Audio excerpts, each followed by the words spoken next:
السلام عليكم ورحمة الله وبركاته حبايبي أبطال مس عايدة، أبطال الصف الثاني الإعدادي. عاملين إيه؟ يا رب تكونوا بخير. النهاردة هنحل مع بعض تدريبات الدرس الأول في الوحدة التانية في الجغرافيا. درس عنوان توزيع السكان في وطننا العربي. زي ما احنا متعودين ما تنسوش اللايك والكومنت، ولو لسه جديد معانا ما تنساش الاشتراك. ويلا بينا نقول أول سؤال. اختر الإجابة الصحيحة مما بين القوسين. يتركز السكان في الوطن العربي في المرتفعات ولا السهول ولا الصحاري ولا المناطق الرعوية؟ طبعا التركز بيكون في المناطق الساحلية. ترتفع الكثافة السكانية بغرب دولة كثافة سكانية كتير في غرب دولة الجزائر ولا ليبيا ولا عمان ولا اليمن؟ طيب أكيد في سبب في دولة من دول بيخليها فيها سكان، طبعا اليمن، وهقول لكم ليه. بسبب طبعا وجود المرتفعات اللي في غرب اليمن، مرتفعات اليمن اللي بيتركز فيها السكان. أي من الدول العربية الآتية ترتفع بها الكثافة السكانية بالرغم من انتماء معظمها إلى الإقليم الصحراوي الحار؟ طبعا عمان، مصر، موريتانيا، ليبيا. طبعا هي مصر، على الرغم طبعا من ان هي معظمها اطرافها الشماليه بحر متوسط ومعظمها اقليم صحراوي، الا انها بترتفع فيها الكثافه السكانيه بسبب طبعا وجود السهول الفيضيه اللي هي وادي النيل. يوجد تطابق بين مناطق تركز السكان والسبب من دول توافر المياه ولا السواء السطحي ولا انتشار المناطق الرعويه ولا القرب من المسطحات المائيه؟ طبعا الاساس معانا هو توافر المياه العذبه. أثر النشاط الاقتصادي الموضح بالصورة المقابلة على تركز السكان بصورة واضحة في بعض المناطق في دولة إيه؟ طبعا هنا عندنا استخراج البترول، يبقى عندنا في السعودية. يظهر أثر الزيادة الطبيعية للسكان بوضوح في دولة إيه؟ الزيادة غير الطبيعية يعني الهجرة، برضو السعودية. يرتبط توطن السكان في مناطق الواحات عشان الناس تقعد فيها لازم يكون فيها مياه جوفية. الدول العربية التي أثرت الحروب والصراعات في عدد سكانها، أكيد دولة فيها حروب وصراعات: مصر، فلسطين، الإمارات. طبعا فلسطين. من البلاد العربية التي تعاني قلة في الموارد الاقتصادية، أكيد دولة عندها زيادة سكانية، طبعا مصر. دول الخليج من دول الوطن العربي اللي عندها إيه؟ الخليج طبعا عندها موارد اقتصادية وفائض في السكان، يبقى هي عجز في السكان وفائض في الموارد. أي من الدول العربية تعاني نقص في الأيدي العاملة؟ أكيد دول من اللي عندها فائض، يبقى دولة الكويت. أما الباقي كله عنده زيادة سكانية وقلة في الموارد. تصنف محافظة القاهرة على أنها من المناطق السكانية، طبعا محافظة وفيها نقل ومواصلات وفيها توافر فرص العمل وكل حاجة، يبقى مرتفعة الكثافة جدا. الدول العربية التي يرتفع بها البطالة، يبقى أكيد فيها سكان كتير: ليبيا، الإمارات، الكويت، هي سوريا أو مصر، يعني لو مش سوريا تبقى مصر. أمامك خريطة للوطن العربي، اكتب ما تدل عليه الأرقام. الرقم ايه اللي بيمثل منطقة ذات كثافة سكانية متوسطة؟ واحنا خدنا عندنا هنا في بلاد الشام، يبقى رقم 3. يشير الرقم كام إلى دولة فيها صراعات وحروب؟ طبعا صراعات وحروب، يبقى عندنا هنا كده دولة فلسطين رقم 6. منطقة تنخفض بها الكثافة السكانية تمثل الرقم ايه؟ نشوف كده مع بعض. عندنا هنا كده منطقة هضبة الشطوط اللي احنا خدنا هو هضبة الشطوط، يبقى رقم 1. احنا بنكتب رقم مش بنكتب الاسم. 4. عايز دولة رقم كام اللي فيها عجز في القوى العاملة؟ 4. عايز الدولة رقم كام اللي فيها عجز في القوى العاملة؟ طبعا عجز في القوى العاملة عندنا طبعا زي دول الخليج، زي دولة السعودية اللي هي رقم 5. يشير الرقم كام إلى منطقة ذات كثافة سكانية مرتفعة جدا؟ واحنا قلنا مرتفعة جدا يعني وادي النيل والدلتا اللي هو رقم 2.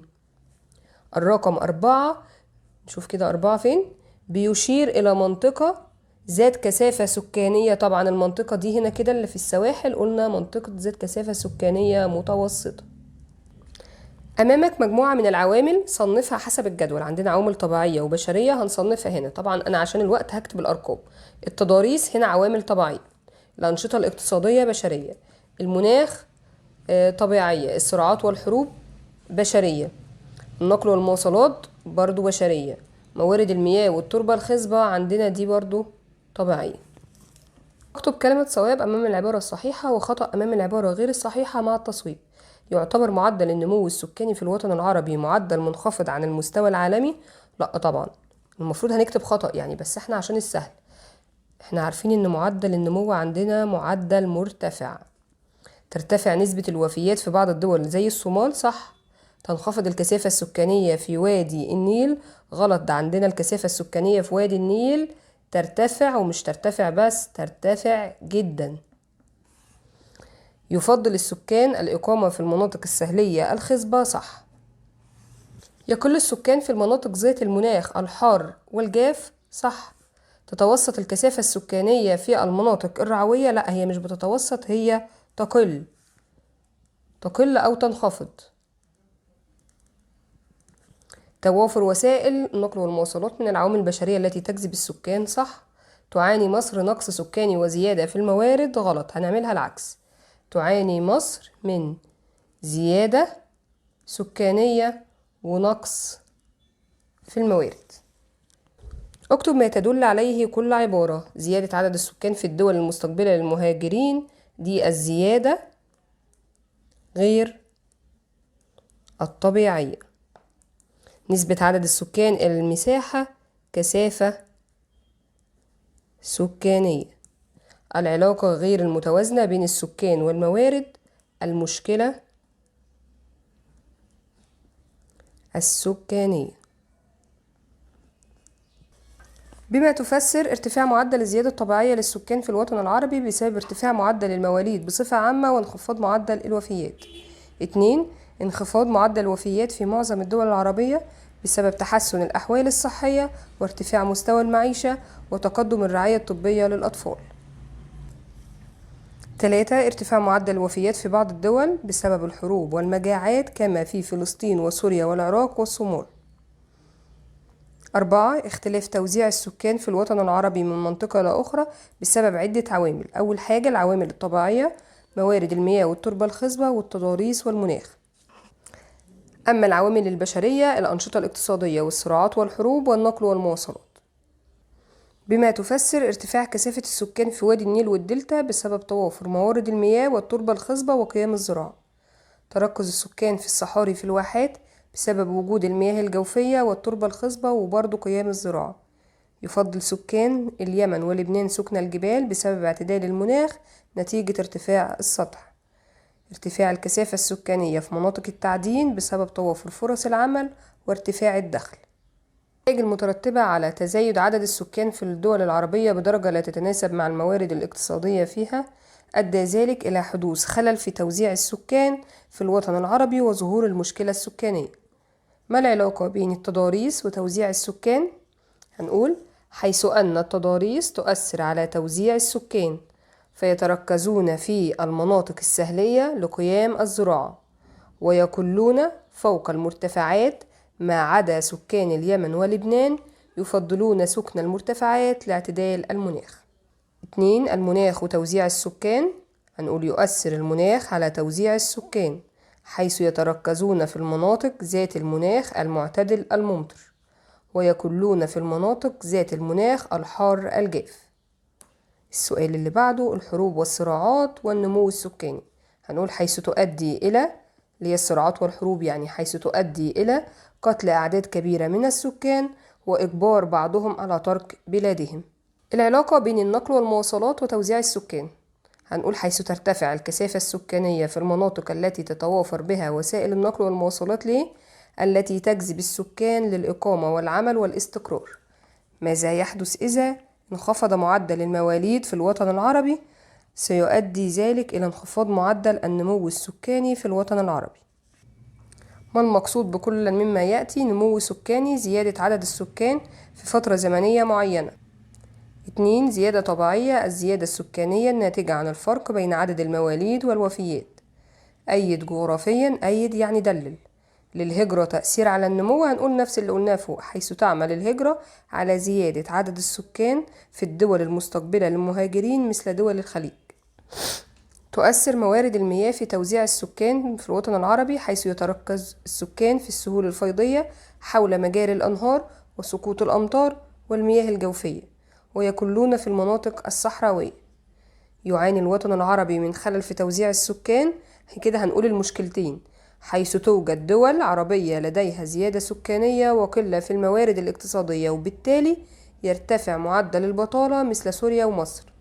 النوع التاني بقى دول عربية تعاني نقص سكاني وزيادة في الموارد الاقتصادية وبالتالي عجز في القوى العاملة مثل دول الخليج. وضح أوجه الشبه والاختلاف بين المشكلة السكانية في مصر والمشكلة السكانية في السعودية. أول حاجة هنقول وجود علاقة، دي أوجه الشبه ما بينهم. الشبه وجود علاقة غير متوازنة بين عدد السكان والموارد. المشكلة السكانية اللي في مصر وهنا المشكلة اللي في السعودية. في مصر وجود فائض في السكان وقلة في الموارد وارتفاع البطالة. أما المشكلة اللي في السعودية وجود عجز في السكان وزيادة في الموارد الاقتصادية مما يؤدي لوجود عجز في القوى العاملة. أسئلة التميز بنقول حدد سبب امتلاك ساحل الخليج لمقومات الجذب السكاني. هنقول لأنه يتوافر بها النشاط التعديني وبالتالي تتوافر فرص العمل وارتفاع الدخل. دلل جغرافيا على صحة العبارة. تختلف المناطق الصحراوية في التركز. هنقول حيث توجد بعض المناطق التي يتركز بها السكان مثل الواحات بسبب وجود المياه الجوفية، ومعظم المناطق اللي هي الصحراوية يعني يقل بها السكان. ليه؟ لأنها ذات مناخ حار وجاف. يمكن أن تساهم مصر في حل المشكلة لدول الخليج. ليه؟ هنقول حيث تعاني دول الخليج من عجز في الأيدي العاملة، فيمكن لمصر أن تشجع انتقال القوى العاملة لديها إلى الخليج العربي. يعني السكان اللي عندنا زيادة نبعت لهم عدد من السكان يشتغلوا عندهم. حدد الأثر الناتج على توافر وسائل النقل في مدن القناة بعد حفر قناة السويس. هنقول أصبحت من أهم المناطق التي تجذب السكان للإقامة والاستقرار والعمل. حدد أوجه التناقض بين المشكلة السكانية في الكويت وفي سوريا. دي نفس بالظبط اللي احنا قلناها فوق، اللي هي المشكلة بتاعت مصر والسعودية. يبقى هنقول أول حاجة تعاني سوريا من زيادة في السكان وارتفاع في البطالة، أما الكويت العكس، تعاني من نقص في السكان وعجز في القوى العاملة. ما تقييمك للاقتراح ده؟ بيقول لنا يمكن حل المشكلة السكانية في الوطن العربي من خلال توفير الموارد المالية لإنشاء مشاريع كبرى في الدول اللي لديها زيادة سكانية. طبعا توافق؟ أنا عن نفسي بقول أوافق. ليه؟ لأن ذلك يساعد في حل المشكلة السكانية من خلال إقامة المشروعات الكبرى لحل مشكلة البطالة، لأننا هنعمل مشاريع ومصانع عشان الناس الكتير دول يشتغلوا فيها، وبالتالي توفير فرص العمل كما في مصر وسوريا. آخر سؤال، ماذا يحدث إذا تساوت معدلات المواليد والوفيات مع بعض؟ لو بقى اللي بيتولدوا قد اللي بيموتوا، فبالتالي سيكون معدل النمو السكاني في الوطن العربي ثابت، يعني عدد السكان مش هيزيد لأن اللي بيموت قد اللي بيتولد، فهيبقى عدد السكان معانا مش هيزيد. وكده نبقى خلصنا. لو في أي سؤال تاني مش عارفينه في الامتحان الصفحة اللي بعد كده اكتبولي في الكومنتات وأنا أحله معاكم.